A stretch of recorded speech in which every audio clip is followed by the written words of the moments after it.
My son Bradley stood at the cemetery gate, checking his phone, while Margaret's casket lowered into frozen ground. "Dad, we need to talk about the house," he said, not even waiting for the dirt to settle. I nodded, clutching the manila envelope from Margaret's attorney that he didn't know about. Inside were deeds to a property Bradley had never heard of, and bank statements showing $520,000 he'd never dreamed existed. As mourners departed, I realized my beloved wife had prepared me for this exact moment. The morning light filtered through our bedroom window, casting shadows across Margaret's empty side of the bed. 2 weeks had passed since we'd received her diagnosis, and now, 7 days after her funeral, I found myself surrounded by boxes of her belongings. Each item I touched carried 42 years of memories, from the faded cookbook she'd used to make Bradley's birthday cakes to the reading glasses she'd left on her nightstand. I'm Kenneth, and at 68 I thought I knew everything about the woman I'd married. We'd built our life together brick by brick, starting with nothing but dreams and determination.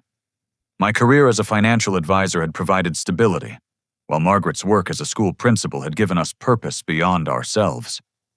We'd raised Bradley in this house, watched him take his first steps in the living room, taught him to ride a bike in the driveway. Our son had been our greatest joy. I remembered his high school graduation, how Margaret had cried when he gave his valedictorian speech. College at Northwestern, then his MBA, followed by a successful career in marketing. We'd been so proud when he'd married Jessica 5 years ago. She'd seemed perfect for him then, with her designer clothes and ambitious plans. But something had shifted after their wedding. The weekly dinners became monthly, then quarterly. Phone calls grew shorter, more transactional. They'd show up for holidays with expensive gifts, but leave early, always citing work obligations or social commitments. Margaret had noticed first, of course. She'd always been more intuitive about people than I was. They only visit when they need something. She'd mentioned last Christmas watching their car disappear down our snow-covered street. I'd defended Bradley, then said he was busy building his career. Now, sorting through her personal items, I wished I'd listened more carefully. In her closet, behind rows of sensible shoes and winter coats, I found a leather-bound journal I'd never seen before. The cover was worn smooth from handling, and when I opened it, Margaret's careful handwriting filled page after page. My hands trembled as I began reading. The entries started 3 years ago, documenting every visit from Bradley and Jessica. But these weren't happy memories. Margaret had cataloged each cutting remark, every dismissive gesture. Jessica said our living room looks like a museum today. Bradley laughed and agreed. Another entry. They spent dinner discussing how much the house would be worth if we updated it. Jessica kept mentioning how her parents downsized to a condo in Florida. Page after page revealed a pattern I'd been too blind to see. Jessica's comments about our outdated kitchen, our wasteful 3-bedroom house for just 2 old people. Bradley's suggestions that we should think about our future and consider more manageable living arrangements. The cruel irony struck me. They'd been planning our displacement while we were still healthy and independent. The journal's final section was different. These entries were from after Margaret's diagnosis, written in a shakier hand, but with fierce determination. Found out about Bradley and Jessica's meetings with Sunset Gardens retirement community. They've been touring facilities for Dad without telling us.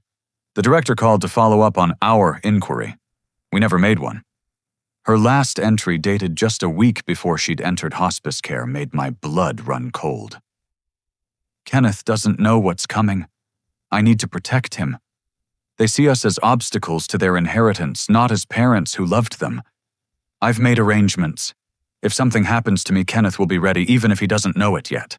My sweet husband always seeing the best in people. That's why I fell in love with him, and why I must be his shield now. I sank onto our bed, the journal heavy in my lap. Outside November, wind rattled the windows Margaret had insisted on updating last spring. She'd handled that project entirely herself now that I thought about it. just like she'd handled so many things in our final year together, quietly taking care of details while I'd focused on her medical care. The doorbell interrupted my thoughts. Through the bedroom window, I saw Bradley's silver BMW in the driveway, Jessica checking her reflection in the side mirror. They hadn't called ahead, which had become their pattern lately. Surprise visits meant we couldn't prepare, couldn't think of excuses. I slipped the journal into my nightstand drawer and made my way downstairs. By the time I opened the door, I'd arranged my features into the grieving widower they expected to see. Bradley stepped inside without waiting for an invitation, Jessica following with her phone pressed to her ear. "Dad, you look terrible," Bradley said, though his eyes were already scanning the entryway, taking inventory. "Have you been eating? The house smells musty." "I'm managing," I replied, leading them to the living room.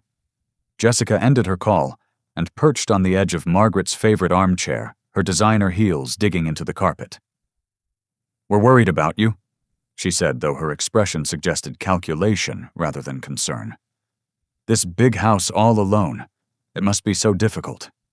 Bradley nodded eagerly. "We've been thinking, Dad. Maybe it's time to consider your options. This place is too much for one person. Mom would want you to be practical." The casual invocation of Margaret's name, as if they knew her wishes better than I did, ignited something inside me. But I kept my expression neutral, even confused. Let them think grief had made me pliable. "I haven't really thought about it," I said slowly. "Everything's happened so fast." Jessica leaned forward, her voice taking on a syrupy sweetness that didn't reach her eyes. "Of course, Kenneth. But sometimes it's better to make these decisions before they become necessary. We just want what's best for you." They stayed another hour, circling the topic like vultures around carrion. By the time they left, they'd extracted a promise that I'd think about their suggestions. I watched their taillights disappear, then retrieved Margaret's journal. There were more pages to read, and I had the feeling I'd need every word of wisdom my wife had left behind. That night, I sat in Margaret's reading chair, surrounded by her books and the faint scent of her lavender hand cream.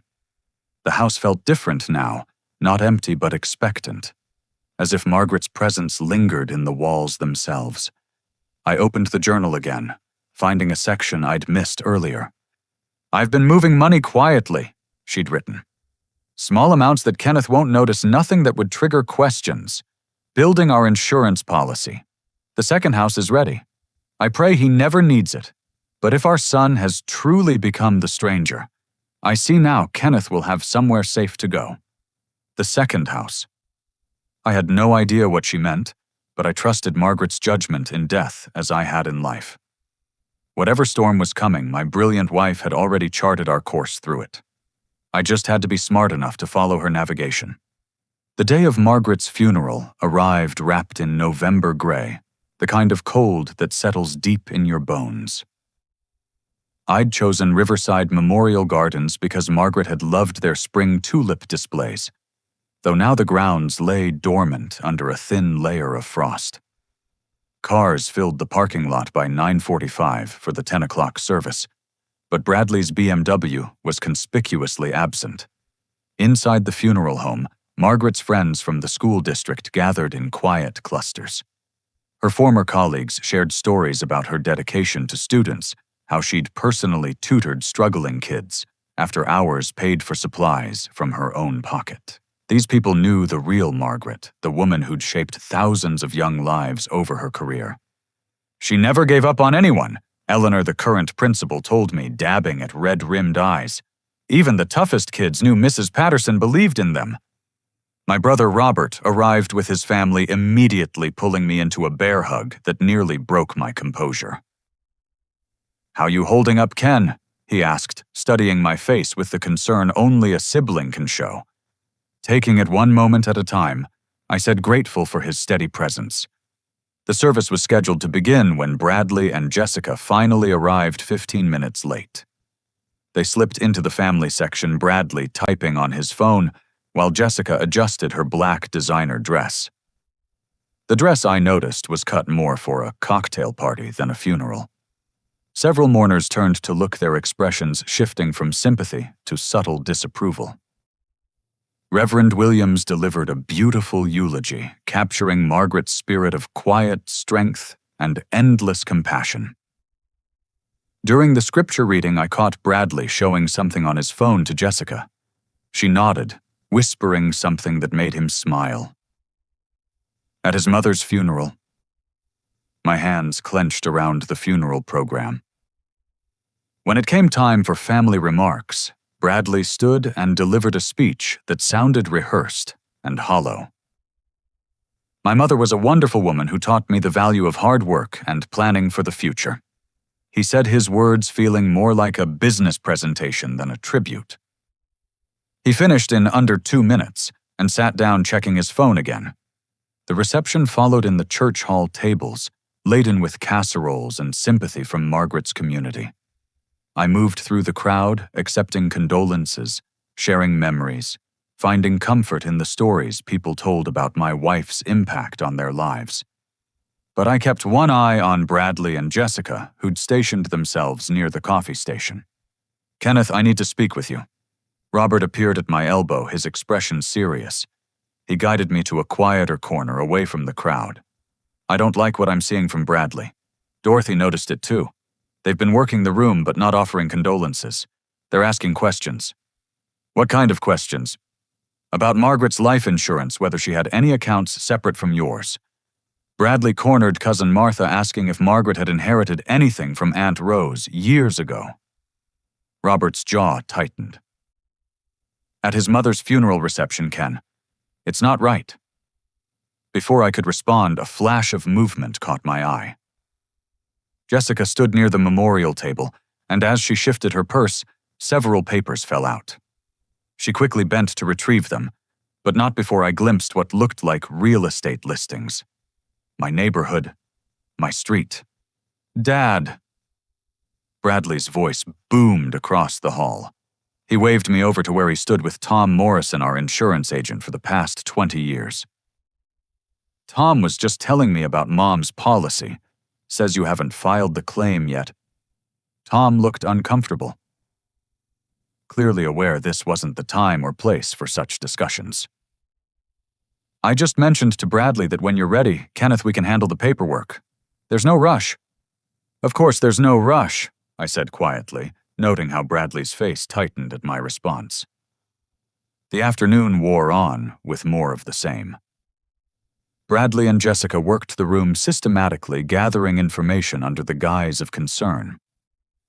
I overheard Jessica questioning Margaret's friend Susan about whether Margaret had mentioned any investments. Bradley asked our family lawyer, who'd attended out of respect, about the typical timeline for estate settlements. During a quiet moment, I stepped outside for air and found Eleanor there, her face troubled. "Kenneth, I probably shouldn't say this, but Margaret confided in me near the end. She was worried about Bradley, about some changes she'd seen. If you need anything, any support, please call me."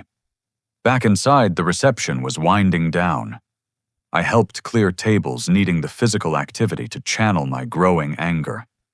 That's when I heard Jessica's voice from the hallway, sharp and clear. "Once the old man signs over the house, we'll gut it completely," she was saying into her phone. "Bradley promised we'd have him moved out within 2 weeks. The idiot doesn't even know house values have tripled in this neighborhood." My hand stilled on the stack of plates I was carrying. Through the doorway, I could see Jessica pacing her free hand, gesturing animatedly. "No, the contractor can start demo the day after closing. I want everything gone. Those dated cabinets, the ancient appliances, all of it. We'll flip it within 6 months and clear at least $400,000 profit." She paused, listening, then laughed. "Oh, he'll sign. Bradley knows exactly how to handle him. Grief makes people vulnerable, and Kenneth's always been too trusting. Just like his stupid wife." The plates nearly slipped from my hands. Stupid wife. They were planning to gut not just my home, but every trace of the life Margaret and I had built there. The kitchen where she'd taught Bradley to bake cookies. The dining room where we'd hosted 37 Thanksgivings, all of it reduced to profit margins in their calculations. I have to go, Jessica said, ending her call. She turned and saw me standing there. For a split second, her mask slipped, revealing something cold and calculating underneath. Then the fake sympathy returned. Kenneth, I was just checking in with our contractor. We're having some work done on our place. Of course, I said, my voice surprisingly steady. These old houses always need attention. She studied me, perhaps wondering how much I'd heard. But grief provided the perfect camouflage.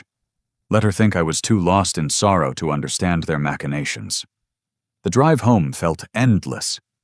Bradley and Jessica followed in their car, insisting on making sure I got home safely. Really, they wanted to continue their campaign. Once inside, they didn't even pretend to grieve. Bradley walked through the house like a prospective buyer, commenting on necessary updates, while Jessica took photos with her phone. Dad, we should talk about your plans, Bradley said, settling into my recliner, as if he already owned it. This place is worth a fortune now. You could get something smaller, more manageable, maybe near us. Your mother loved this house, I said simply. Mom's gone, Dad. The casual cruelty of the statement hung in the air. You have to think practically now. We found some nice retirement communities with medical support activities people your age. Jessica produced a glossy brochure from her purse. She'd come to the funeral prepared with sales materials. This one's lovely. 1-bedroom units, meals included, nursing staff on site for when, well, as you get older.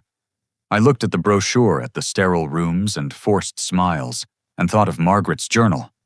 She'd known this was coming. My brilliant wife had seen our son's transformation complete and had prepared accordingly. I'll think about it. I said the words they wanted to hear. They left an hour later satisfied with their progress. Bradley actually whistled as he walked to his car. His mother's funeral reception had been, in his mind, a successful business meeting. That night, I called Robert. You were right to be concerned, I said, and told him about Jessica's phone call. The silence on the other end stretched before Robert finally spoke. What are you going to do? I don't know yet, I admitted. But Margaret left me some guidance. I just have to figure out what she meant. Be careful, Ken. They're not playing games. If they're already talking to contractors, they've got plans in motion. After we hung up, I sat in the darkness of my living room, surrounded by the shadows of 42 years of memories. Somewhere in this house, or beyond it, Margaret had left me the tools to protect myself. The second house she'd mentioned in her journal, the money she'd moved quietly. My wife had been fighting for me, even as cancer consumed her body. Tomorrow I would meet with her attorney. Tonight, I would grieve not just for the woman I'd lost, but for the son who'd become a stranger. The boy who'd once brought me Father's Day cards made from construction paper had grown into a man who saw his parents as obstacles to wealth. Margaret had known, and in her infinite wisdom and love she'd prepared for war. 3 days after the funeral, I drove through morning drizzle to the law offices of Hartwell and Associates. The receptionist, a young woman with kind eyes, offered condolences as she led me to Thomas Hartwell's office. I'd only met him briefly at the funeral, but Margaret had spoken highly of him over the years. Thomas rose as I entered, extending a firm handshake. His office walls displayed diplomas and family photos, the desk organized but not sterile. This was a man who took his responsibilities seriously. Kenneth, first let me say how sorry I am about Margaret. She was an extraordinary woman. Thank you, Thomas. She spoke well of you, too. He gestured to a chair across from his desk. She came to me 18 months ago with very specific instructions.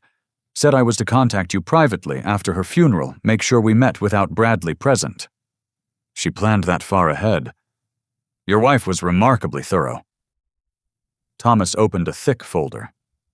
Before we begin, I need to ask, has Bradley or anyone else pressured you about estate matters?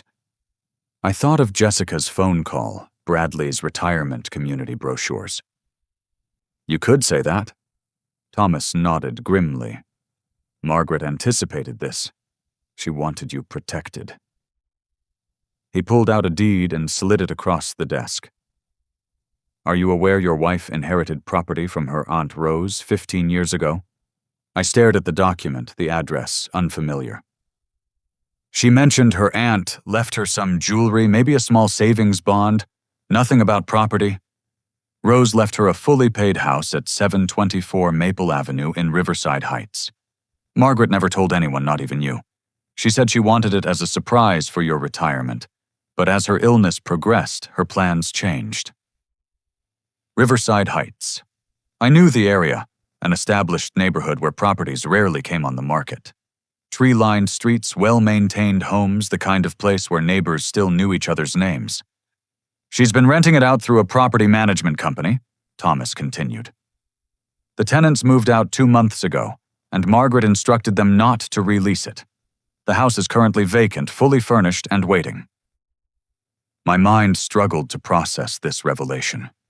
15 years of secrets, but secrets kept out of love. The rental income, deposited into a separate account along with funds from her personal savings. Thomas produced bank statements. The current balance is $520,000. She was very careful moving money in small amounts over time, always keeping it under reporting thresholds. $520,000. Combined with a house worth, I had to ask. The property value. Current market estimate is $800,000. It's a 4-bedroom colonial meticulously maintained. Margaret personally oversaw all repairs and updates. He smiled slightly. She said you'd appreciate the workshop in the garage. A workshop. Even planning her secret escape route, she'd thought of my happiness. My eyes burned with unshed tears. There's more, Thomas said gently, producing a sealed envelope. She left you this. My name was written across the front in Margaret's careful script. Inside her final letter waited. My darling Kenneth, if you're reading this, then Bradley has already shown his true colors. Please don't blame yourself for not seeing it sooner. You've always believed the best of people, especially our son. It's one of the reasons I fell in love with you all those years ago. But I've watched Bradley change, watched Jessica's influence poison him against us. They see us not as parents who sacrificed for his success, but as obstacles to their inheritance. The boy we raised wouldn't recognize the man he's become. The house on Maple Avenue is your sanctuary. I've prepared everything. Utilities and a trust name furniture chosen with your comfort in mind, even stocked the kitchen with your favorite coffee. The money is yours alone in accounts Bradley cannot touch. But Kenneth, there's something else you need to know. 6 months ago, I hired a private investigator named Patricia Reeves. I suspected Bradley and Jessica were planning something, and I needed proof. Patricia has been documenting their activities, their conversations, their plans for our future. Contact her when you're ready. Her number is below. She has evidence that will shock you, but you need to see it. You need to understand the full scope of what they intend. I'm sorry I couldn't tell you sooner. You were so focused on my care, on making my last months comfortable, and I couldn't add this burden to your shoulders. But now you must be strong, my love. Be smart. Be careful. And remember, sometimes the greatest love we can show our children is refusing to enable their worst impulses. The workshop has a beautiful view of the back garden. I planted roses there last spring. Think of me when they bloom. All my love, always, Margaret. Patricia Reeves. I read the name again, memorizing the phone number. My Margaret fighting battles I hadn't even known existed. She also established a trust. Thomas continued pulling me from the letter. The house and accounts are protected. Bradley cannot challenge them, cannot claim undue influence or mental incapacity. Margaret had 3 doctors certify her mental competence during the process. She thought of everything. She loved you very much. Thomas leaned back in his chair. In my 30 years of practice, I've rarely seen such careful planning. She even had me research Bradley's financial situation. Did you know he and Jessica have significant debts? I shook my head. They'd always projected success. The expensive cars, designer clothes, lavish vacations. How significant? Public records show liens against their property-maxed credit cards, a failed business venture in Jessica's name. They're living far beyond their means, Kenneth, and they're counting on your house to solve their problems. The pieces clicked together. Their sudden interest in our downsizing. The retirement community brochures appearing right after Margaret's diagnosis. They hadn't been planning for my comfort. They'd been calculating their windfall. "What do you recommend?" I asked. Margaret's advice was clear. Move to the Maple Avenue house quietly. Don't tell Bradley. Let him show his hand fully. She believed he would escalate once he realized you weren't immediately compliant. Thomas's expression grew serious. "She also wanted me to warn you. She discovered evidence suggesting Bradley has been accessing your mail, possibly redirecting financial statements." Accessing my mail. The violation felt like a physical blow. "How?" "He apparently befriended your postal carrier, convinced them he was helping you manage affairs during Margaret's illness. Several statements were rerouted to his address. Margaret caught it when she noticed missing bank documents. My own son, stealing mail, planning to displace me, counting my money before I was even gone. What had happened to the boy who'd written me poems for Father's Day? "I'd like to see the house," I said quietly. Thomas smiled. "I thought you might." He handed me a set of keys. "The security code is your wedding anniversary. Margaret said you'd never forget that." An hour later, I stood in front of 724 Maple Avenue. The house was everything Thomas had described. Red brick colonial with black shutters, mature oak trees shading the lawn, a 2-car garage with space for the workshop Margaret had mentioned. It looked like home. Inside, I found myself walking through rooms Margaret had decorated without me seeing her touch in every detail. The living room held leather furniture in warm browns, bookshelves already filled with my favorite authors. The kitchen sparkled with updated appliances, but maintained a cozy feel. She'd even hung photos throughout. Our wedding, Bradley's childhood happier times, when we were truly a family. The master bedroom nearly broke my composure. She'd recreated elements of our bedroom at home. The same style reading chair, similar bedding, even my preferred firm pillows. On the nightstand sat a photo from our 40th anniversary, Margaret glowing with happiness. In the workshop, I found tools arranged exactly as I kept them at home. Quality pieces I'd mentioned wanting over the years. The window did indeed overlook the back garden, where dormant rose bushes waited for spring. A note in Margaret's handwriting was taped to the workbench. "Build something beautiful here, my love." I spent the rest of the afternoon at the house, sitting in each room, absorbing the reality of Margaret's gift.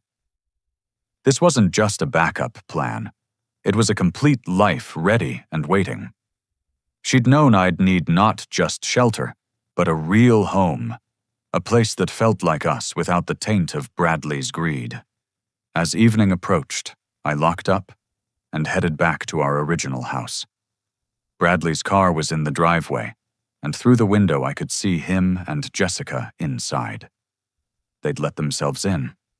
Again. I parked and took a moment to compose myself. Margaret had given me armor and weapons, but the battle required strategy. I thought of Patricia Reeves, the investigator, holding 6 months of evidence. Tomorrow I'd call her. Tonight I'd begin playing the role Margaret had scripted for me, the grieving, confused widower, unaware of the storm brewing around him.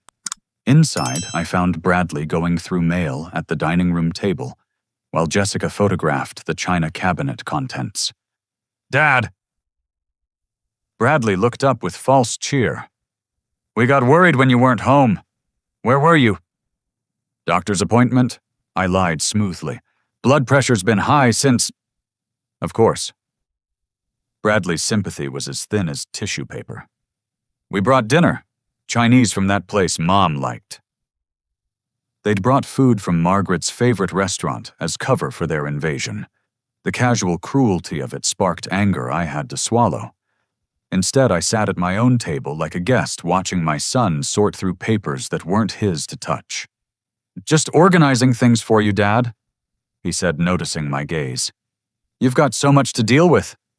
Over mediocre lo mein, they renewed their campaign. Jessica had printed information about reverse mortgages. Bradley discussed powers of attorney, just in case. They painted pictures of my inevitable decline, the burden I'd become, the wisdom of acting now while I could still make decisions. I nodded, asked confused questions, let them believe their pressure was working. All the while, I thought of the house on Maple Avenue of Roses, waiting to bloom of the evidence Patricia Reeves had gathered. Margaret had given me everything I needed to win this war.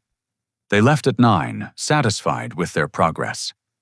I watched their taillights disappear, then went to the kitchen and made myself tea in Margaret's favorite mug. Tomorrow would begin the real performance, the careful dance of seeming compliance while building my defense. But tonight I raised my cup to the empty chair across from me. "Thank you, my love," I whispered, "for seeing what I couldn't, for protecting me even now. I won't let you down." The house settled around me, familiar creaks and sighs. Soon I'd have to leave it behind. But Margaret had ensured I wouldn't be running away. I'd be running toward something better. A future protected by her love, defended by her foresight. The second house wasn't just a property. It was Margaret's final act of devotion, her last gift to the man she'd loved for 42 years. And I would honor that gift by being exactly what she'd prepared me to be, stronger and smarter than our son believed possible. The morning after discovering Margaret's provisions, I sat at our kitchen table with Patricia Reeves' business card in my hand. 7 digits separated me from whatever truth my wife had paid to uncover. I dialed before I could lose my nerve. "Reeves Investigations," a professional voice answered. "This is Kenneth Patterson. My wife Margaret hired you." A pause. "Mr. Patterson, I've been expecting your call. I'm very sorry for your loss. Would you prefer to meet in person?" An hour later, I sat across from Patricia in a discreet office downtown. She was younger than I'd expected, perhaps early 40s, with sharp eyes that missed nothing. A banker's box sat on the desk between us. "Your wife first contacted me 8 months ago." Patricia began, her voice gentle but direct. "She suspected your son and daughter-in-law were planning something involving your assets. I've been documenting their activities since then." She opened the box, revealing folders, photographs, USB drives. The weight of evidence Margaret had accumulated while fighting cancer took my breath away. "Let's start with the surveillance logs," Patricia said, pulling out a bound report. Bradley and Jessica visited 4 retirement communities between January and March. They used your name at each one, claimed to be making inquiries on your behalf. She showed me visitor logs, photographs of them touring facilities. In one image, Jessica was signing papers while Bradley examined room layouts. My stomach churned. "They put deposits down at 2 locations," Patricia continued. "Sunset Gardens and Willow Creek, both non-refundable, both requiring move-in within 90 days of a triggering event." "What kind of triggering event?" "Your signature on sales documents for your house." She pulled out another folder. "Which brings us to their financial situation." The documents painted a picture of staggering irresponsibility. Jessica's boutique had hemorrhaged money for 2 years before closing, leaving $300,000 in debts. Bradley had invested in cryptocurrency and lost heavily, then tried to recoup through online gambling. Their mortgage showed 3 months of missed payments. But the truly disturbing discovery came last month. Patricia's expression hardened. They took out a $400,000 loan from a private lender, someone Jessica knew from college. They used a forged document as collateral. My hands gripped the chair arms. "What kind of document?" "A promissory note supposedly signed by you pledging your house as security for their loan. The signature is remarkably good. They must have practiced. But Margaret had me document your actual signature extensively. We can prove it's forged." My son? My boy had forged my signature, pledged my home to criminals. "When is the loan due?" 3 weeks from today. They're counting on having your house sold by then." Patricia pulled out audio equipment. Your wife authorized some recording devices in your home, legal in this state with one-party consent. Would you like to hear what we captured? The recordings destroyed what remained of my paternal delusions. Bradley's voice discussing how to manipulate me. He's always been soft. Play up Mom's death, his loneliness. He'll cave within a month. Jessica laughing about my pathetic attachment to that old dump. Worse, they'd researched methods to have me declared incompetent if I resisted. 6 weeks ago, they consulted with an attorney named David Rankin, Patricia explained. He specializes in elder law, specifically gaining conservatorship over resistant parents. They haven't hired him yet, but they have his retainer agreement ready. I listened to Bradley describe his plan to a friend drug me with Jessica's prescription anxiety medication, have me sign documents, while impaired claim I'd been showing signs of dementia.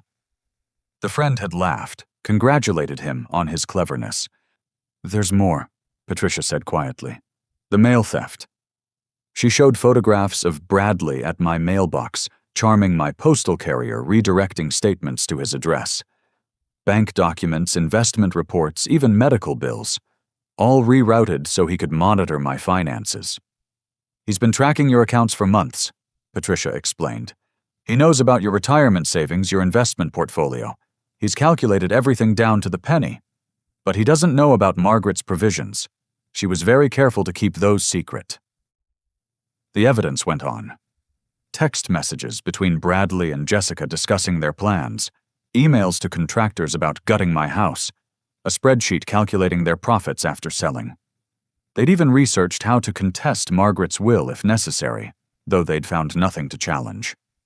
Your wife was brilliant, Patricia said, a note of admiration in her voice.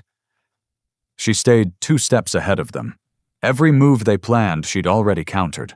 The trust structure for the Maple Avenue property is ironclad. The bank accounts are protected. She even had me investigate Jessica's cousin, the one they planned to sell your house to. What did you find? He's in on it, offering $200,000 below market value with a kickback to Bradley and Jessica after flipping. The whole family seems to be cut from the same cloth. I sat in silence, absorbing the magnitude of my son's betrayal. This wasn't impulse or desperation. It was a calculated campaign to strip me of everything. What do you recommend? I asked finally. Document everything going forward. Act normally, even confused or compliant. Let them believe their plan is working. Patricia handed me a small device. This is a recorder. Keep it on you. Get them to admit their plans verbally if possible. And then, your wife suggested letting them commit fully to their scheme. The more evidence we gather, the stronger the criminal case. Fraud, elder abuse, forgery. These are serious charges. But we need them to actually attempt the crime, not just plan it. That evening, Bradley and Jessica arrived with groceries and more retirement community brochures. I'd placed the recorder in my shirt pocket, its small weight, a reminder to perform carefully. Dad, we're worried about you. Bradley began unpacking food I hadn't asked for. You seem scattered lately. Have you been taking your medications? I think so, I said, injecting uncertainty into my voice. Sometimes I forget which ones I've taken. Jessica and Bradley exchanged meaningful looks. Maybe we should organize them for you, Jessica suggested sweetly. I have a pill organizer system that might help. Perfect. Let them think I was struggling with basic tasks. That would be nice, dear. They spent the evening wearing me down with practiced precision. Bradley mentioned how much work the house needed, how expensive maintenance would be. Jessica worried aloud about me falling on the stairs, being alone during emergencies. They painted my independence as a liability, my home as a burden. We found the perfect place for you, Bradley said, producing glossy brochures. Sunset Gardens, 1-bedroom unit, medical staff, structured activities. You'd be so much happier there. I studied the brochures with apparent interest. It looks expensive. That's the beauty of it, Jessica chimed in. The sale of this house would cover everything. You'd actually have money left over for extras. But what about all our things, your mother's belongings? Bradley's mask slipped slightly. Dad, you can't live in the past. Mom's gone. Keeping her stuff won't bring her back. The casual dismissal of 42 years of memories nearly broke my act. But I thought of Margaret's letter, her warning to be smart. I suppose you're right. It's just hard to let go. We'll help with everything, Jessica assured me. In fact, we know someone interested in buying. Cash offer quick closing. You could be settled in Sunset Gardens by Christmas. Christmas. 6 weeks away. They wanted me displaced before the holidays, probably planning to celebrate their windfall with champagne and my money. I'll think about it. I said the words they needed to hear. After they left, I called Patricia with updates. She advised patience, letting them escalate. The next few days followed a pattern daily visits from Bradley and Jessica, each more aggressive than the last. They brought pre-filled forms, sales contracts with convenient blank spaces, power of attorney documents, just in case. Meanwhile, I quietly began moving important items to the Maple Avenue house. Photo albums, Margaret's jewelry, essential documents. Small loads that wouldn't be noticed. The house began to feel more like home with each addition. A week into their campaign, Bradley's patience frayed. Dad, we need a decision. The buyer won't wait forever. I'm not ready, I said, watching his jaw tighten. You're not being rational, he snapped. Do you know what this house is worth? What you're sitting on while living like some hermit? Bradley. Jessica warned, but he was beyond caution. No, he needs to hear this. We're trying to help, and he's being stubborn. Mom would be disgusted by this selfishness. The invocation of Margaret against her own plan almost made me laugh. Instead, I let my shoulders slump. Maybe you're right. I just need more time. Time is a luxury we don't have, Jessica said, and I heard the edge beneath her sweetness. Their loan deadline was approaching. That night, I found them in my study going through financial documents. They didn't hear me approach, too absorbed in calculating my worth. There's more than we thought, Bradley was saying. The investment portfolio alone is worth $800,000. Plus the house that's over $2 million, Jessica added. Even after paying off our debts, we'd be set. We need to move faster. Maybe it's time for the medical option. You mean the pills? Just enough to make him compliant. Sign the papers, forget he signed them. By the time he realizes what happened, it'll be too late. I backed away silently, my recorder capturing every word. They'd moved from manipulation to conspiracy to commit assault. Patricia would want to hear this immediately. The next morning, I began my counteroffensive. I called Eleanor from Margaret's school, mentioning I was considering selling the house. Within hours, the network of Margaret's friends activated. Several called offering support, mentioning they'd heard Bradley was pressuring me. I also reached out to Robert, asking him to visit more often. His presence disrupted Bradley's plans, forced them to maintain their facade of concern. But I could see their desperation growing. Jessica started mentioning the loan deadline in oblique ways. Bradley's temper flared more frequently. 3 weeks before their deadline, they arrived with Jessica's cousin Michael and a notary. The trap was set, but not the one they imagined. Dad, Bradley announced, Michael's made an incredible offer on the house. Above asking price, all cash, quick closing. You just need to sign. I looked at the papers spread across my dining room table. The price was still $200,000 below market, but they'd counted on my ignorance. Michael smiled unctuously. The notary waited with her stamp. This seems so sudden, I said, letting confusion color my voice. It's a gift, Mr. Patterson, Michael said. Properties like this rarely get such offers. Jessica produced coffee and cookies, the perfect hostess. I noticed she fixed my coffee herself, adding sugar I never took. The cup sat before me, steam rising, potentially holding more than caffeine.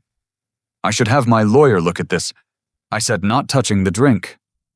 Dad, lawyers complicate everything, Bradley said, frustration evident. This is family helping family. Michael's giving you an amazing deal because he's Jessica's cousin. Don't overthink it. The pressure intensified. They surrounded me, voices overlapping, papers shuffled before me. The notary kept checking her watch, mentioning other appointments. Jessica pushed the coffee closer.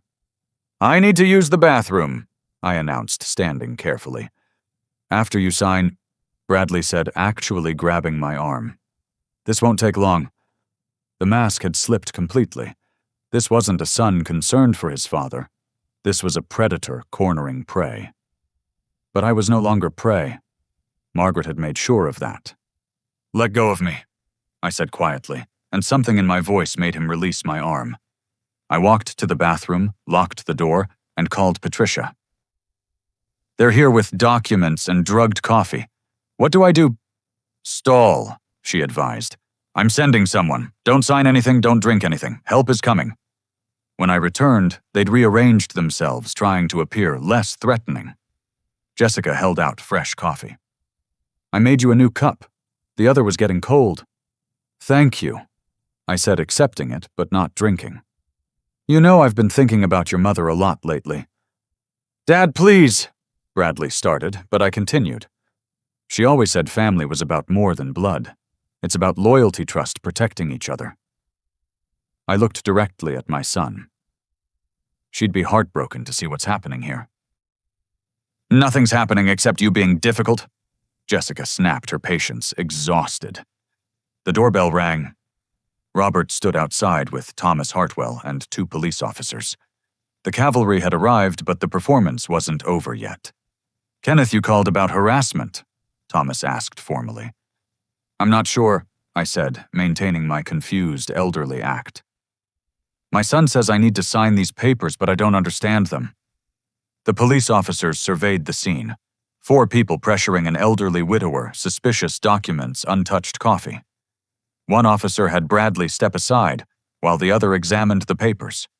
"Sir, this contract appears to be significantly undervalued," the officer noted. "Are you aware of your property's actual worth?" I'm not sure. My son handles these things." Thomas intervened.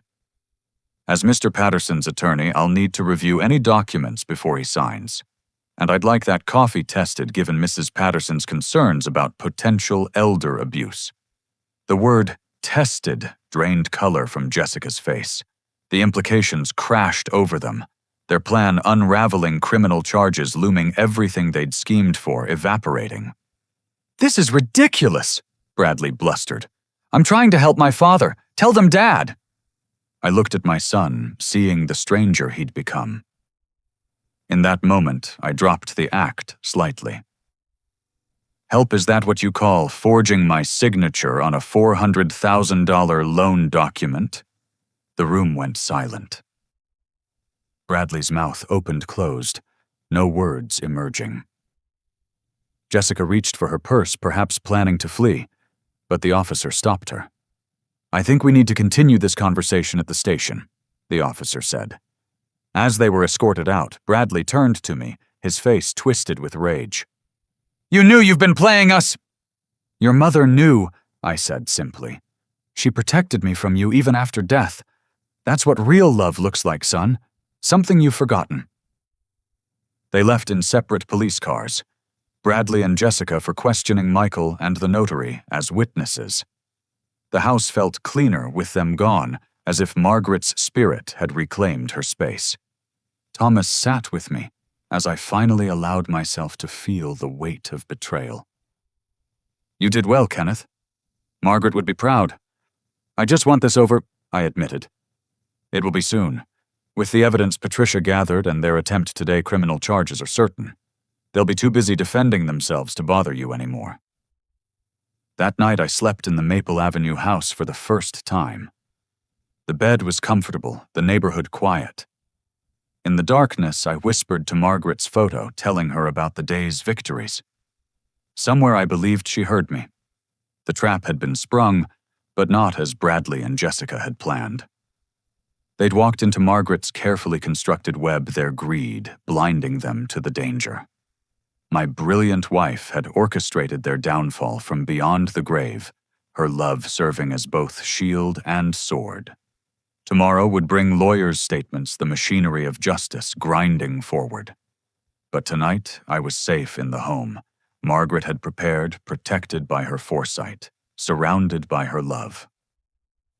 The war wasn't over, but the crucial battle had been won. The week following the failed signing attempt passed in a blur of legal procedures. Bradley and Jessica had been released on bail, prohibited from contacting me directly. But I knew they wouldn't give up easily.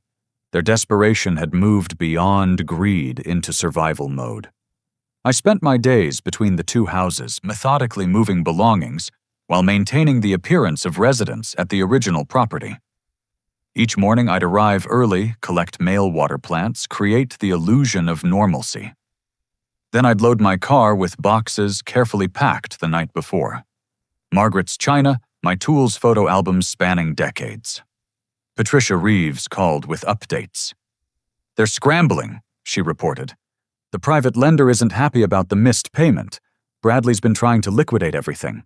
Their cars, Jessica's jewelry, even furniture. But it's not enough. What about criminal charges? The district attorney is building a case. Fraud attempted elder abuse forgery. Your recorded evidence is damning. But Kenneth, they're getting desperate. I've increased surveillance." Her warning proved prescient. That afternoon, while loading boxes at the original house, I noticed an unfamiliar van parked across the street. Through the curtains, I glimpsed movement inside. They were watching me. I called Patricia immediately. "White van license plate starts with J47. On it. Continue normally, don't let them know you've spotted them." I finished loading my car, drove to Maple Avenue, and waited. 20 minutes later, Patricia called back. "Private investigator hired by Bradley's attorney. They're trying to build a case that you're mentally competent, hoping to invalidate any elder abuse claims." The irony was delicious. They needed me competent to defend against criminal charges, but incompetent to seize my assets. Threading that needle would prove impossible. Over the following days, I played an elaborate game. At the original house, I'd occasionally forget why I'd entered a room, leave cabinet doors open, appear confused in front of windows. But at Maple Avenue, I worked with surgical precision, setting up my workshop, organizing Margaret's carefully preserved study, transforming the house into a true home. Thomas Hartwell proved invaluable during this period. He filed restraining orders, documented every violation, built legal walls around my assets. "They've hired David Rankin," he informed me one morning. "The conservatorship specialist they consulted before. Can he succeed?" "Not a chance. Your medical records are spotless. Dr. Morrison has already provided statements about your mental acuity. They're grasping at straws. But desperate people take desperate measures." One evening, while at the original house, I heard the back door rattle. Through the kitchen window, I saw Bradley trying his old key. I'd changed the locks, of course, but watching my son attempt to break into his childhood home struck me with unexpected sadness. I called 911, then Patricia. By the time police arrived, Bradley was gone. But security footage from my new system captured everything. Another charge to add to his growing collection. The next morning brought a new tactic. Eleanor called from Margaret's school. "Kenneth, I just had the strangest visit. Bradley came by asking if I'd noticed any concerning behavior from you. He implied you'd been making inappropriate donations to the school." "What did you tell him?" "The truth. That you'd generously established a scholarship fund in Margaret's name, completely appropriate and properly documented. He didn't like that answer. They were fishing for anything. Financial impropriety, mental decline, something to flip the narrative. But Margaret's network held strong. Every friend they approached rebuffed them. Every professional they questioned confirmed my competence. Meanwhile, I discovered the extent of Bradley's theft. With mail properly delivered again, I found months of missing statements. He'd been siphoning small amounts from various accounts. 50 here, 100 there. Death by 1,000 cuts, hoping I wouldn't notice. The total exceeded $50,000. "We can add theft to the charges," Thomas said when I showed him the evidence. "This predates Margaret's death. He's been stealing for years." The violation cut deep. While Margaret fought cancer, while we struggled with treatments and hope and despair, our son had been robbing us. Every comforting word he'd spoken had been calculated to maintain access. 2 weeks before their loan deadline, Sarah Whitman joined our legal team. Thomas had brought her in specifically for her expertise in elder law and financial crimes. She was formidable, early 50s sharp as a blade, with successful prosecutions of elder abuse cases throughout the state. "Your case is textbook," she told me during our first meeting. "But I want to ensure they can never touch you again. We're going for permanent restraining orders, financial restitution, and serious jail time." "I just want to be left alone," I said honestly. "That's the goal. But first we need to let them hang themselves completely." She smiled, reminding me suddenly of Margaret's determined expression when defending her students. "Your wife chose her allies well. Patricia Thomas and now me. We'll finish what she started." The surveillance revealed their increasing desperation. Bradley met with multiple lawyers, each turning him away as the evidence mounted. Jessica tried reaching out to my relatives, spinning tales of my mental decline, but Robert had already warned the family. Their isolation grew complete. Then Patricia uncovered their nuclear option. "They're planning something for this weekend," she warned. "Jessica purchased sedatives using a fake prescription. Bradley's been researching your weekend routines. I think they're planning an abduction." Abduction. The word felt surreal. "Take you forcibly to a hospital, claim you're having a mental health crisis. Once you're in the system, they hope to push through emergency conservatorship papers. It's a long shot, but they're out of options." Sarah immediately petitioned for emergency protective orders. "We're also stationing security at both houses," she informed me. "Discreetly, of course. Let them come." That Saturday morning, I followed my usual routine. Coffee at the kitchen table, newspaper spread before me, classical music playing softly.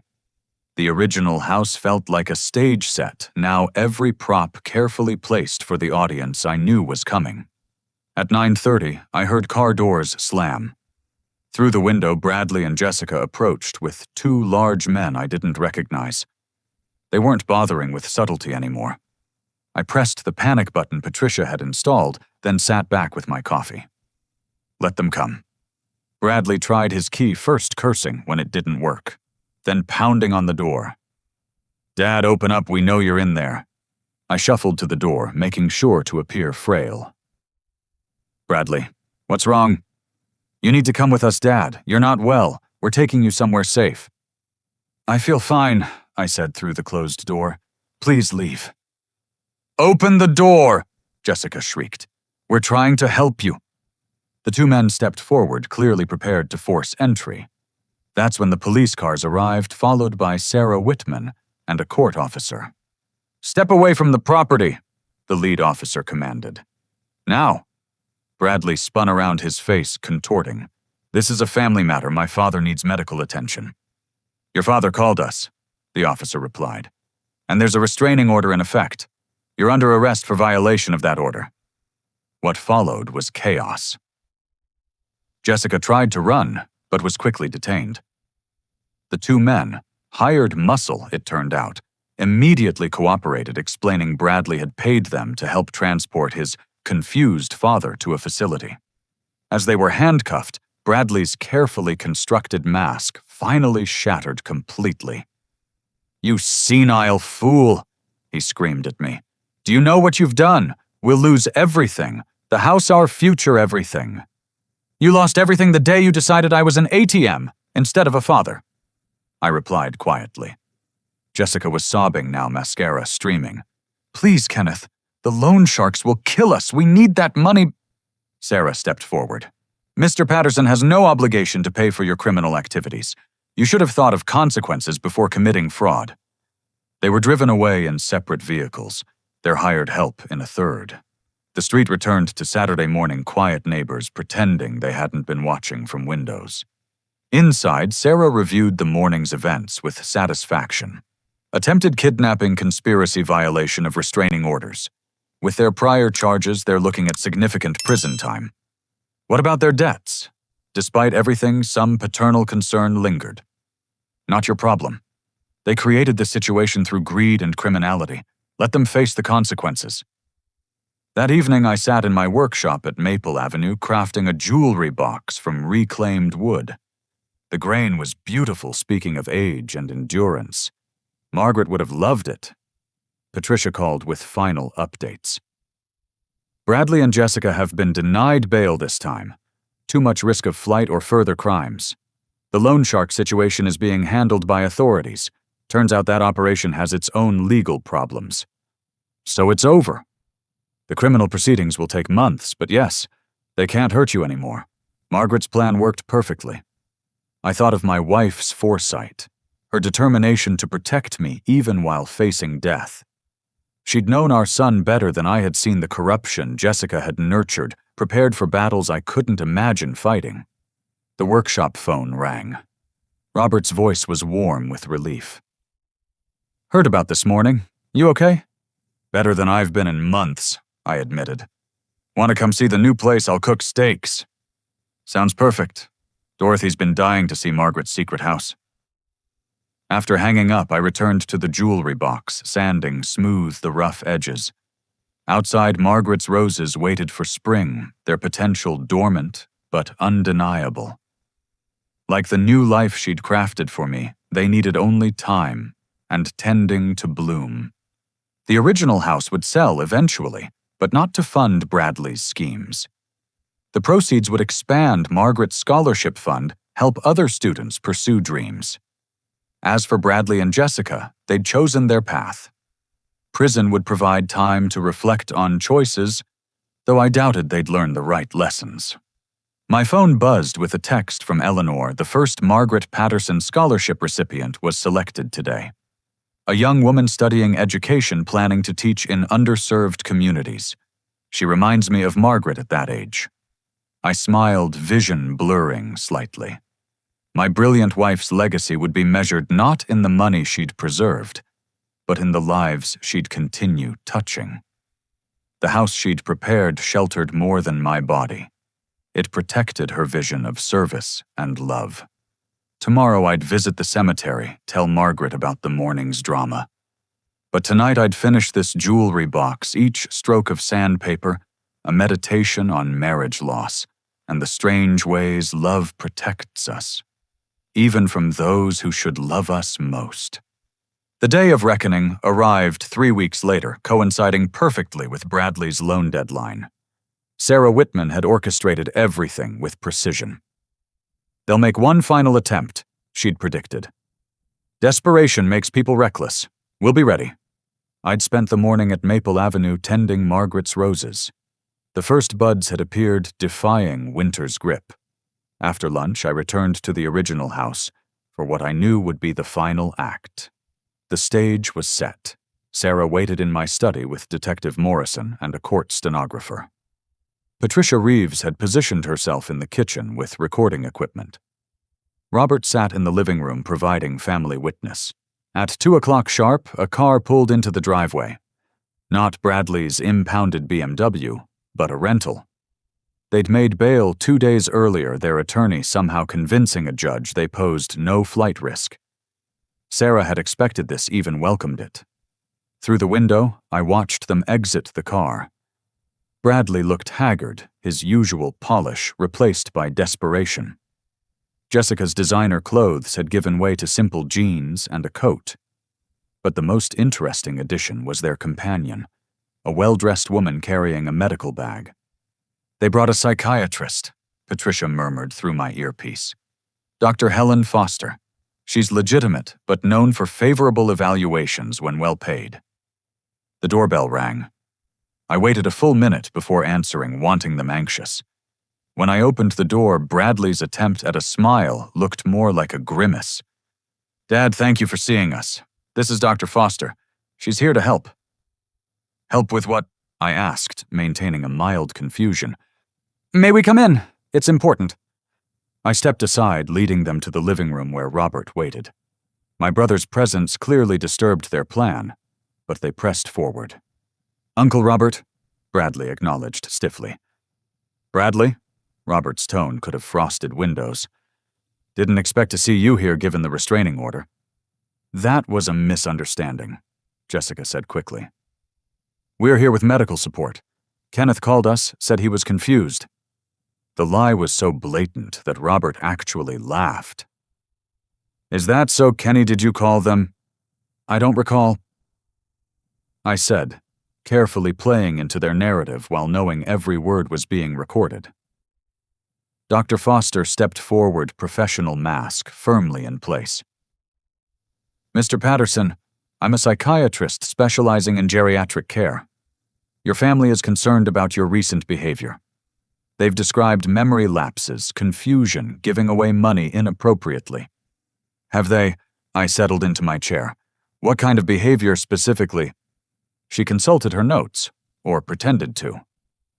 Paranoid thinking believing family members mean you harm. Hiding assets, making major decisions without consultation. Interesting diagnosis without examination, Robert interjected. Do you always assess patients based on family hearsay? I'm here to examine him now, Dr. Foster replied smoothly. With his permission, of course. By all means, I agreed, knowing Sarah and Detective Morrison were capturing every word. What would you like to know? What followed was a carefully orchestrated dance. Dr. Foster asked standard cognitive questions, which I answered with deliberate hesitation. Not enough to seem impaired, but sufficient to make her think her evaluation might support Bradley's claims. Meanwhile, Bradley and Jessica grew increasingly agitated, checking phones, whispering urgently. Dad. Bradley finally interrupted. While Dr. Foster completes her evaluation, we need to discuss the house situation. What situation? I asked innocently. He produced documents from a briefcase. The sale papers. The buyer needs them signed today. It's a generous offer above market value. Sarah had reviewed these documents earlier when Bradley's attorney submitted them to the court. The above-market price was still $300,000 below actual value, with immediate transfer of funds to an account Bradley controlled. I should have my lawyer review these, I said. There's no time. Jessica's composure cracked. The offer expires at 5 o'clock. Sign now or lose hundreds of thousands. But I don't understand the rush. I continued watching sweat bead on Bradley's forehead. Because we owe money. Bradley exploded, then caught himself. I mean because market conditions are volatile. This offer won't last. Dr. Foster looked uncomfortable with the turn in conversation. Perhaps we should focus on the medical evaluation. No, Bradley said sharply. We need those signatures now. He pulled out a different document. Dr. Foster, based on your preliminary assessment, would you sign this competency affidavit? She hesitated. I haven't completed my examination. You've seen enough, Jessica pressed. His confusion, his paranoid beliefs about us trying to harm him. Surely that's sufficient. This was the moment Sarah had predicted. They were asking a licensed psychiatrist to commit fraud to sign a false medical document. Dr. Foster might have been ethically flexible, but she wasn't stupid. I need more time for a proper evaluation, she said, backing away slightly. We don't have time, Bradley shouted, all pretense abandoned. He turned to me, fury distorting features that once looked at me with love. Sign the papers, old man. You're going to lose this house anyway. At least this way you get something. Bradley. Robert warned, standing. You need to leave. Now. Stay out of this. Bradley rounded on his uncle. This is between me and my father, the man who promised to always take care of his family. Well, I'm family, and I need that house. You need... I stood, as well, dropping the confused act entirely. What about what I need? A son who doesn't steal from me, who doesn't try to drug me, who doesn't forge my signature on loan documents. The color drained from Bradley's face. You know. I know everything. Your gambling debts. Jessica's failed business. The $400,000 you borrowed using my forged signature. The retirement homes you toured without my knowledge. The mail you stole. The $50,000 you've siphoned from my accounts over 2 years. Jessica sank onto the couch, her phone buzzing incessantly, likely the loan shark demanding payment. Dr. Foster edged toward the door, realizing she'd walked into something far beyond a simple evaluation. Your mother knew too. I continued, my voice steady despite the pain. She spent her last months protecting me from you, setting up safeguards, hiring investigators, documenting your betrayal, while cancer ate her alive. Do you understand that, while she was dying, she was defending me from her own son? Don't be dramatic, Bradley snarled, but his voice shook. We were trying to help. You're old alone. You can't manage everything yourself. I managed fine for 68 years. The only thing I couldn't manage was seeing who you'd become. I pulled out my phone. Should I call your loan shark, tell him you failed, or would you prefer I call the police about this attempted coercion? That's when Bradley snapped completely. He lunged forward, grabbing for the sales documents, shoving me backward. You selfish bastard, do you know what they'll do to us? Jessica's pregnant. We'll lose everything. Robert caught me before I fell while Bradley scrambled for the papers. The mention of pregnancy, a desperate lie or hidden truth, hung in the air like smoke. But it was too late for manipulation. Police are already here, I said quietly. The study door opened. Detective Morrison entered, followed by 2 officers. Sarah Whitman and the court stenographer followed, having documented every word. Bradley Patterson, you're under arrest for assault, violation of restraining order, and attempted fraud, Morrison announced. Jessica hadn't moved from the couch, staring at her phone as if it held salvation. The loan shark's messages had escalated to threats complete with photos of their house. The empire of greed they'd built was collapsing in real time. Dr. Foster tried to slip away, but was stopped. We'll need a statement, Doctor. Your participation in this scheme raises serious ethical questions. As the handcuffs clicked around Bradley's wrists, he looked at me one final time. No remorse, no recognition of wrongdoing, just rage at being thwarted. I hope you're happy, he spat. Living in this mausoleum with your memories, Mom's dead and you'll die alone too. No family, no legacy, just a bitter old man counting his money. I have family, I replied, glancing at Robert. People who love me without price tags.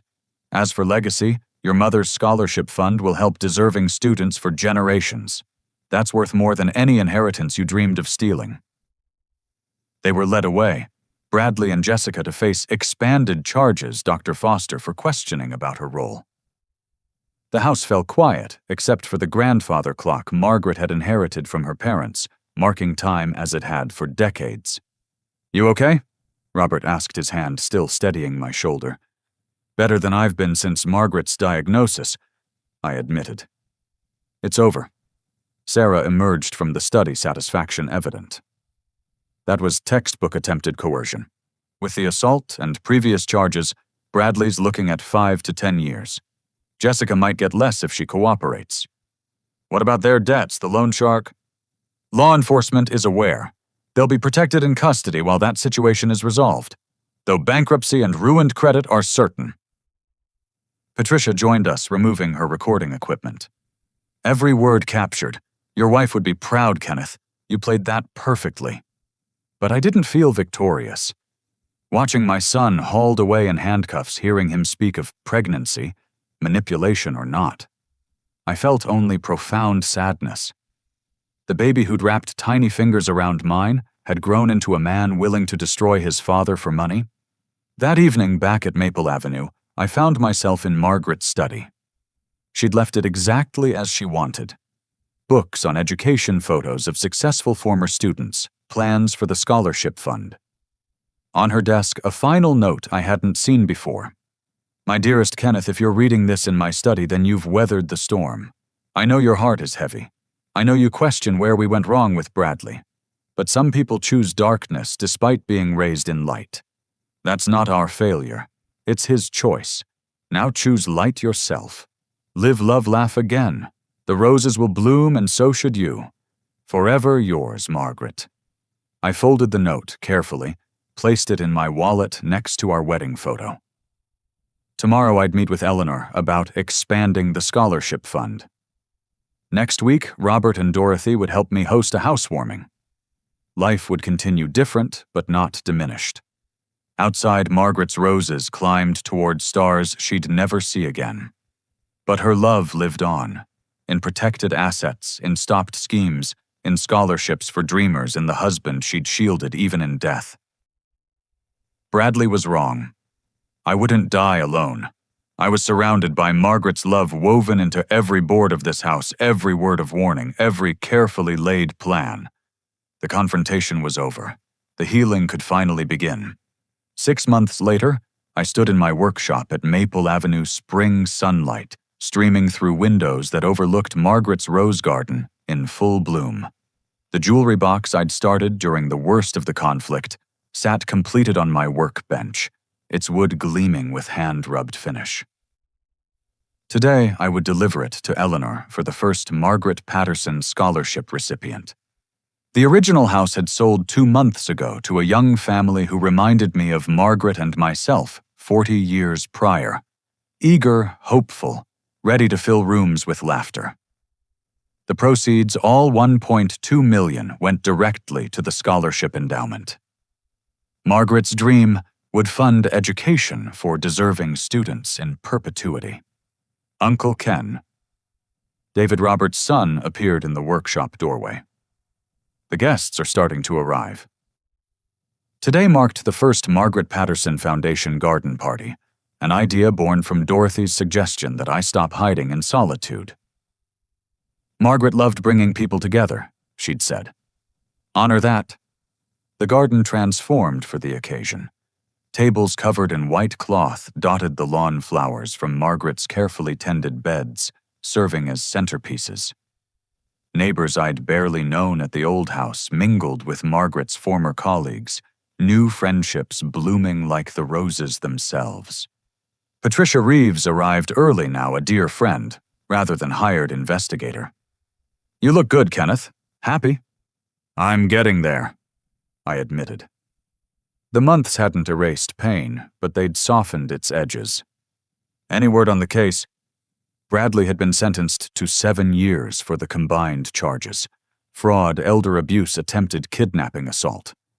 Jessica received 4 years, but got early release to a halfway house due to her cooperation.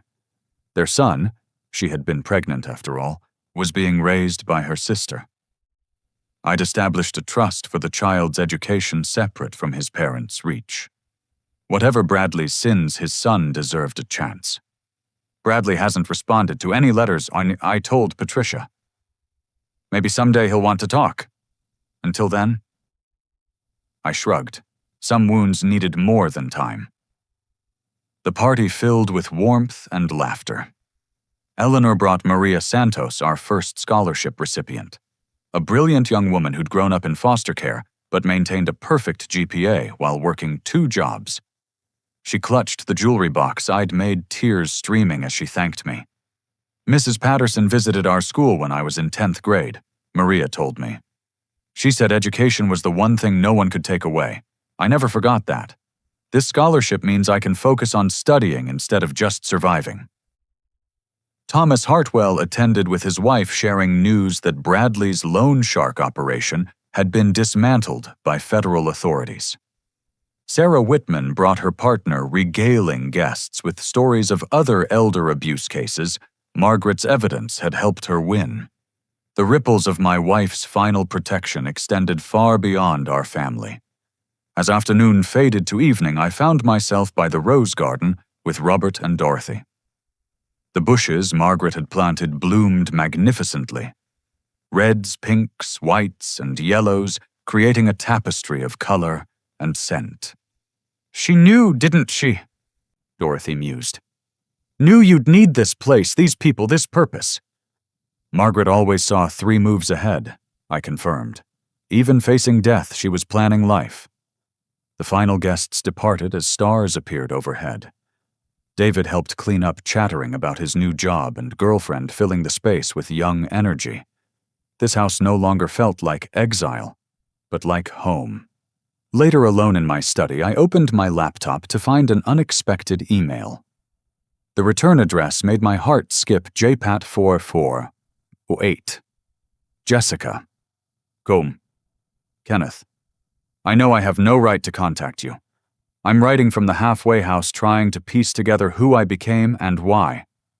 Prison gave me time to think. Too much time. I was so hungry for success, for status, that I turned your son into a monster. Or maybe we turned each other.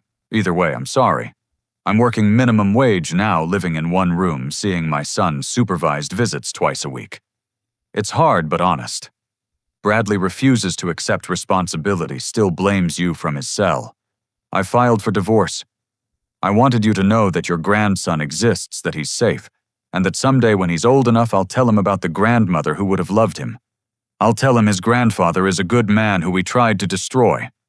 No response needed or wanted. Just needed to say it. Jessica. I read it twice, then saved it to a folder labeled Future. Redemption was possible even if reconciliation wasn't. Perhaps someday I'd meet my grandson under better circumstances. Margaret would have wanted that. A knock interrupted my thoughts. David peered in. Uncle Ken, mind if I ask you something? Of course not.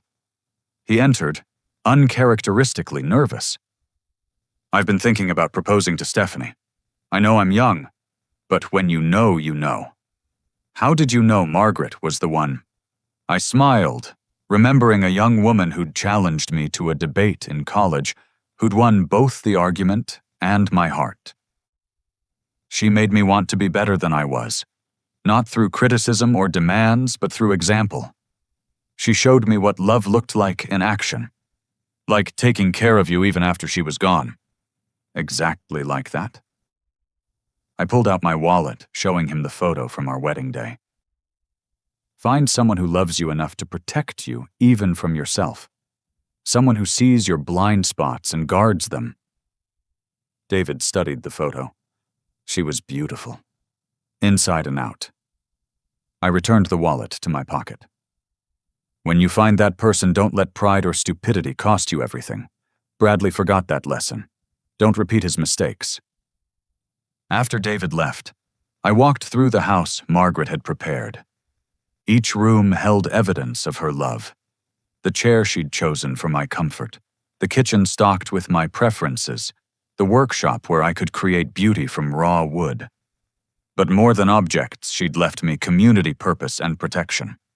In the bedroom, I found her journal from our early marriage, one she'd kept openly. An entry from our 5th anniversary caught my eye.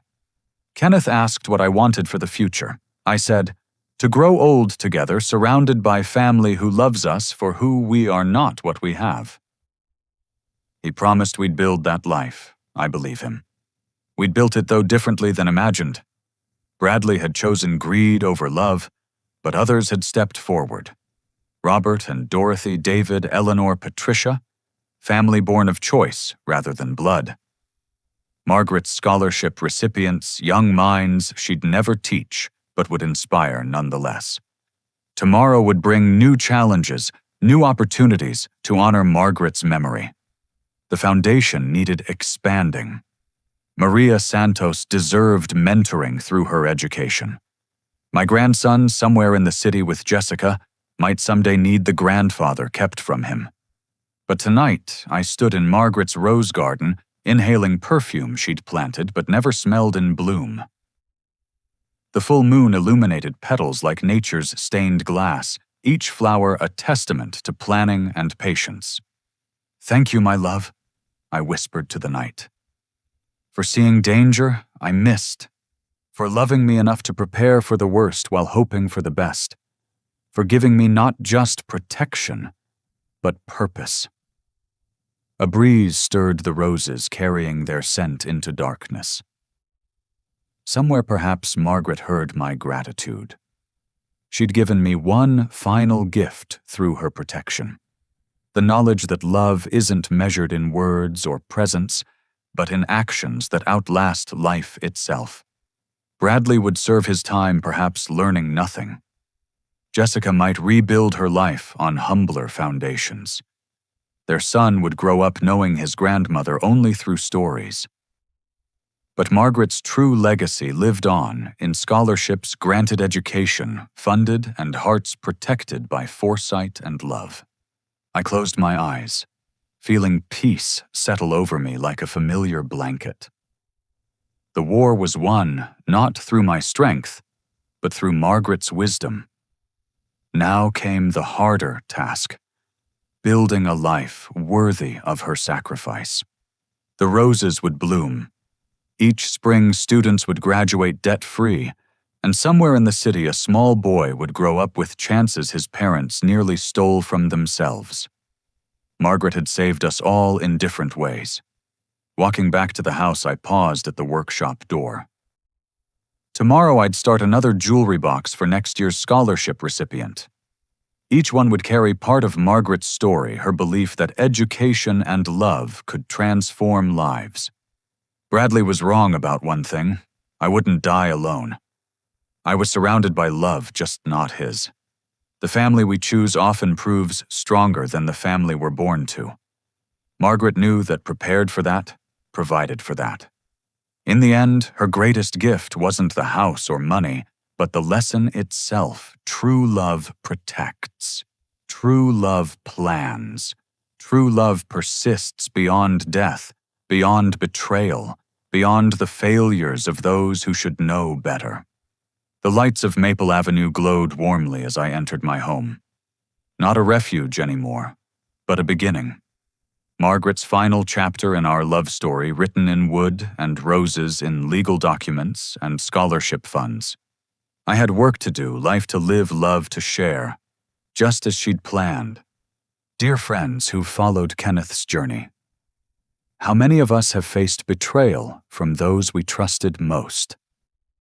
Family conflicts over inheritance tear apart. Too many families, especially when greed overshadows love.